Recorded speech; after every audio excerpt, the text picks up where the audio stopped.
a maioria das pessoas, quando vão preparar um auditório, né, ou a nave da igreja, né, é muito comum as pessoas pensarem na questão visual, né? Sempre essa coisa da escolha do carpete, a escolha das cadeiras, né? A escolha das luminárias, né? Pensa no palco, pensa num púlpito, né? Pensa em toda essa parte visual, porque todo mundo quer com que as pessoas que vão até um ambiente desse, né? Elas se sintam bem. E, infelizmente, a parte de áudio, né? O setor de áudio, ele é um pouco esquecido.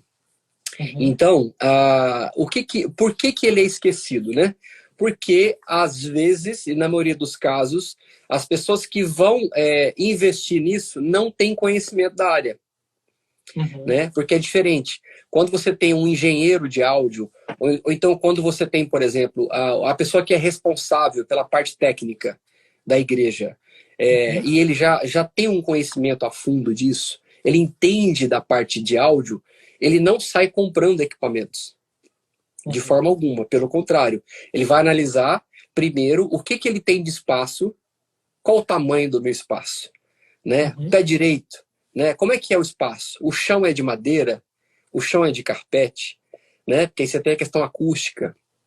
Não adianta nada eu pegar lá o melhor sistema de caixa de som, colocar no ambiente, se aquele ambiente não recebeu nenhum tipo de tratamento acústico. Ou seja, aquelas caixas, por mais que elas sejam importadas, de uma marca muito famosa, são as caixas mais caras do mercado, mas se elas não estão num ambiente onde você tem pelo menos um tratamento acústico razoável, você não vai ter um comportamento das frequências da melhor qualidade. Aí você vai até culpar a caixa depois, né? Fala, poxa, nós compramos um sistema de caixa aqui maravilhosa, né? Pagamos uma grana e o som tá muito ruim, o som tá estranho, né? A gente não percebe a qualidade do som. Por quê? Porque o erro já começou ali no projeto acústico. Então, quando você tem um engenheiro ou alguém que sabe o que está fazendo, ela nunca vai sair comprando. Ela vai fazer o quê? Um projeto, né? Uma análise do lugar, de quais são as possibilidades, o que deve ser feito, o que não deve ser feito, para que aí sim você faz um levantamento dos equipamentos que se encaixam exatamente naquele ambiente. É como uma casa, né? Então imagina, você tem aí, né, um projeto, eu queria construir uma casa. Você não vai sair construir uma casa se você não tem conhecimento. Você até pode, mas você vai perder tempo, vai passar raiva, vai jogar dinheiro fora, vai ter que refazer coisas. Aí depois você vai ter que contratar um engenheiro para ir lá consertar uma coisa que você fez de errado, e aí a pessoa vai cobrar dobrado, porque não tem coisa pior do que você pegar algo que já foi feito errado da raiz e ter que fazer tudo de novo. Então, por isso que tem coisas que não vale a pena economizar. O melhor caminho é contratar um especialista para que ele possa te ajudar desde a base. Porque aí você vai economizar dinheiro, vai ter mais resultados, você vai ficar feliz e o mais importante, as pessoas que frequentam aquele lugar, aquele ambiente, eles que são os maiores merecedores de um áudio de qualidade. Então, Pepe, tudo começa no projeto. Mas o projeto tem que ser feito com alguém que entende do assunto. Às vezes a pessoa fala assim, se eu for direto numa loja, né, é a solução? Não. Porque nem sempre o cara que é o vendedor do equipamento, ele é um engenheiro de áudio. Né? Às vezes ele é músico. Ele é um responsável do setor de área de instrumentos musicais daquela loja. E músico não significa que o cara que é músico, ele é engenheiro de áudio. Não tem nada a ver uma coisa com a outra. É muito difícil, inclusive, você encontrar um músico que entende de áudio, que sabe o que é áudio, o que são as frequências, o que é uma compressão, o que é acústica, como que as frequências se comportam nos ambientes, né? Então, assim, que é uma coisa, inclusive, que deveria saber, né? Na minha humilde opinião, todo músico deveria estudar áudio. Né? Porque ele não está só tocando um instrumento, mas ele está lidando com esse comportamento de frequências o tempo todo. Né? Então fica até mais fácil de quando ele vai pedir alguma coisa para o técnico.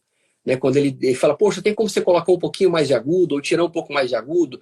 Muitas pessoas fazem isso de ouvido. Uhum. né? Ela acha que tá legal, mas ela não sabe o porquê. Né? Então eu acho muito legal quando os músicos eles param para entender sobre áudio, porque o áudio faz parte do mundo dele. É importante ele entender sobre isso, né? Então primeiro você vai, contrata um especialista em áudio. Então esse especialista geralmente ele não está nas lojas de áudio, pode acontecer às vezes, mas os caras que são bons nessa área, eles são tão ocupados que você não encontra eles assim, em situações assim. Eles estão sempre envolvidos com grandes projetos, pode observar. Né? Quem é bom nessa área de áudio, né? A gente fala aqui nos Estados Unidos de AV, né? É o técnico AV, né? Que é o de áudio e vídeo.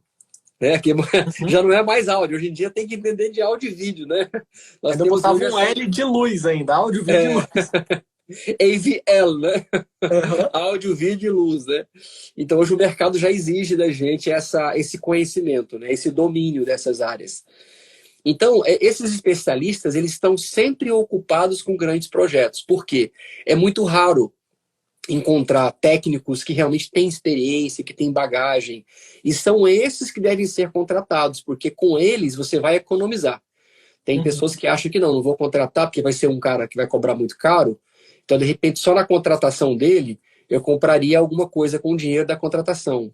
Só que, na Uhum. verdade, esse não é o pensamento correto a respeito disso. Aí você sempre lembra da casa. Se eu vou construir uma casa, é melhor contratar um engenheiro, um especialista, que eu tenha confiança, né, que eu tenho recomendações, que eu vejo trabalhando no mercado, vejo o que o pessoal fala a respeito dele. Ou seja, você não sai contratando de qualquer forma, né? Você vai buscar referências. Mas quando você tem a oportunidade de sentar com esse especialista, é maravilhoso, tudo muda. Porque ele vai te fazer enxergar coisas que você não enxergava antes, porque você não tem conhecimento técnico daquilo ainda.